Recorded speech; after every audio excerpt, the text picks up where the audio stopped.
আসসালামু আলাইকুম। আজকে আমরা সলভ করব কোড ফর রাউন্ড 244 ডিভিশন ফরের নাম্বার প্রবলেমটি। এখানে বলা আছে তাইমুরের একটা কার আছে, সে ট্রাভেল করবে পয়েন্ট 0 থেকে n পর্যন্ত। ঠিক আছে? সে 0তম পয়েন্টে 0 নম্বর মিনিটে অবস্থান করে আসলে।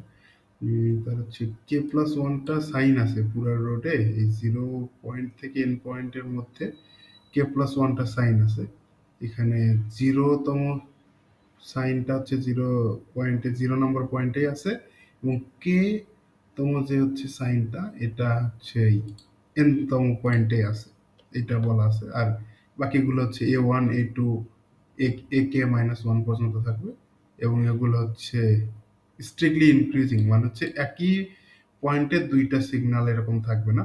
আর বলছে যে 0তম পয়েন্টে জিরো তম মিনিটে থাকে, তম পয়েন্টে b1 মিনিটে অবস্থান করে।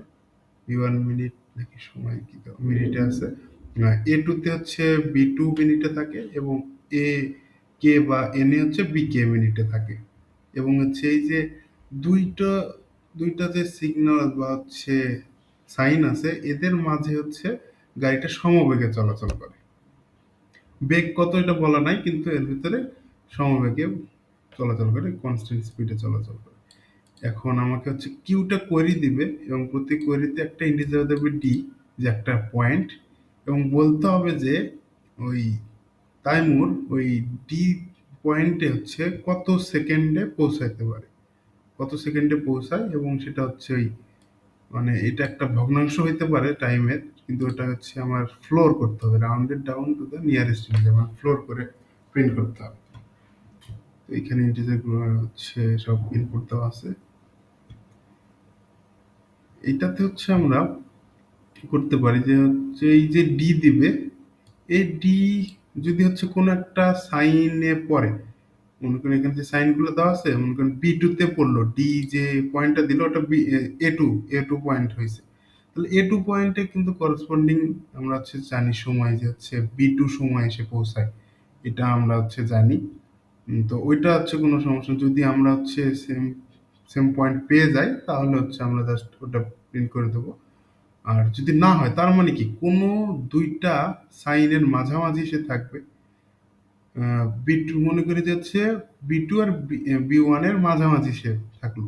তো আমি যদি এটা বের করতে পারি যে কোন দুইটা পয়েন্টের মাঝামাঝি সে আছে, তাহলে কিন্তু আমরা ওর এই পয়েন্টে পৌঁছাতে কত, এটা আমরা বের করতে পারবো। দেখি কিভাবে এটা হচ্ছে। মনে করেন যে এই মাঝামাঝি, মনে করি যে এখানে আরেকটা আছে বি থ্রি,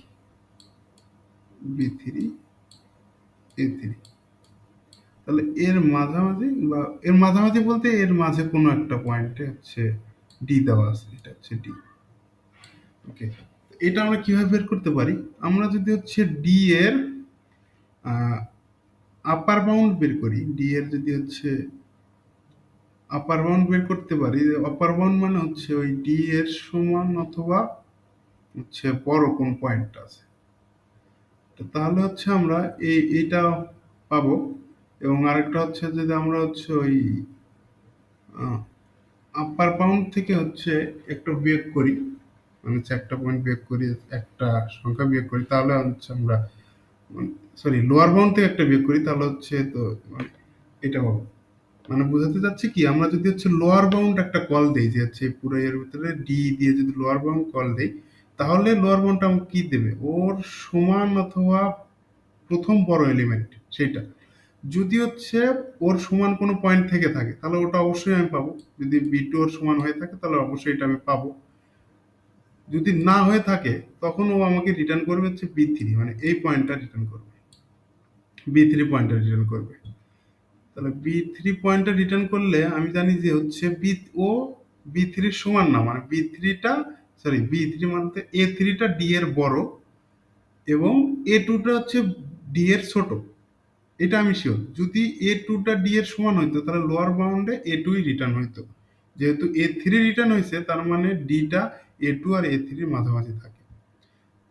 তাহলে এইখানে দেখেন যে এই A2 থেকে D, এই যে ডিসটেন্সটা, এটা হচ্ছে সমবেগে যায়। এই এই যে ডিসটেন্সটা, এটা হচ্ছে সে সমবেগে যায়। এখন আমরা হচ্ছে এই বেগটা কিভাবে বের করতে পারি? যে এই যে এই পয়েন্টে একটা B3 দেওয়া আছে, মানে এই অংশটুকু পুরোটাই সমবেগে যায়। তার মানে এর ভিতরের বেগটা কত?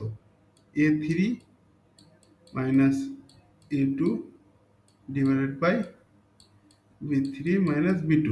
এই বেগেই হচ্ছে এর ভিতরে চলাচল করে। তাহলে আমরা হচ্ছে বেগ জানি এবং কোন পয়েন্টে সে গেছে, মানে A2 থেকে D পর্যন্ত গেছে এটা আমরা জানি। তাহলে হচ্ছে কত সময় গেছে এটাও আমরা জানতে পারি। তাহলে ওই যে B2 প্লাস ওই ক্যালকুলেটেড T, এটা যোগ করলেই আমার হচ্ছে অ্যান্সার হবে। এটা আমরা হচ্ছে যদি কোডে দেখি,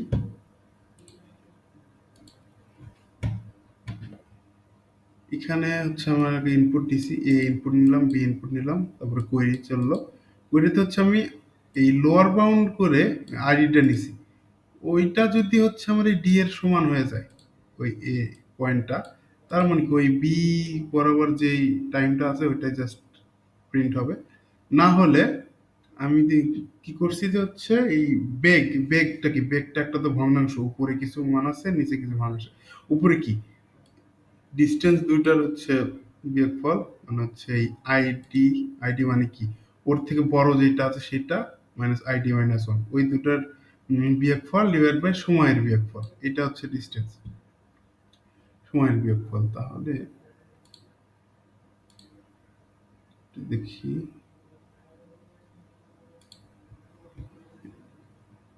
আমরা হচ্ছে উপরে পাইলাম A ID minus A ID minus one divided by B ID minus B ID minus one.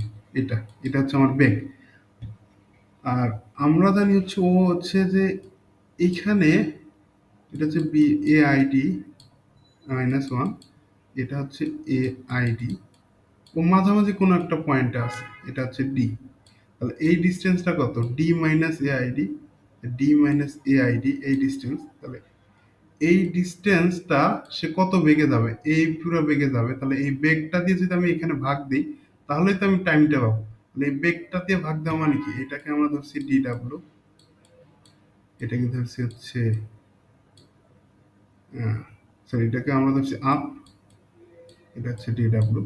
তাহলে এইটা দিয়ে যদি ভাগ যাই, মানে এর নিচে যদি ভাগ দেই যে হচ্ছে up divide by D W, তার মানে হচ্ছে এই ডি ডাব্লিউটা কিন্তু আসলে এর সাথে গুণ হচ্ছে। তাহলে হচ্ছে D minus A I D minus one into D W divide by up. যেহেতু বলছে হচ্ছে রাউন্ডেড ডাউন করতে হবে, মানে জাস্ট এখানে এটাই তো ফ্লোর অপারেশন হচ্ছে। এইটা এইটা করলে হচ্ছে আমার এই যে এ আই ডি মাইনাস ওয়ান থেকে সে ডি পর্যন্ত যে দূরত্বটা, ওইটা যাইতে যে সময়, সেটা হচ্ছে এইটুকু নির্দেশ করতেছে। আর বি আইডি মাইনাস ওয়ান কি, এটা তো আমার জানা আছে যে এ আইডি মাইনাস ওয়ান পয়েন্টে আসতে কত সময় লাগে। তাহলে ওইটা যোগ এটা দিলে হচ্ছে আমার অ্যান্সার হয়ে যাচ্ছে। এটা প্রিন্ট করলেই হবে।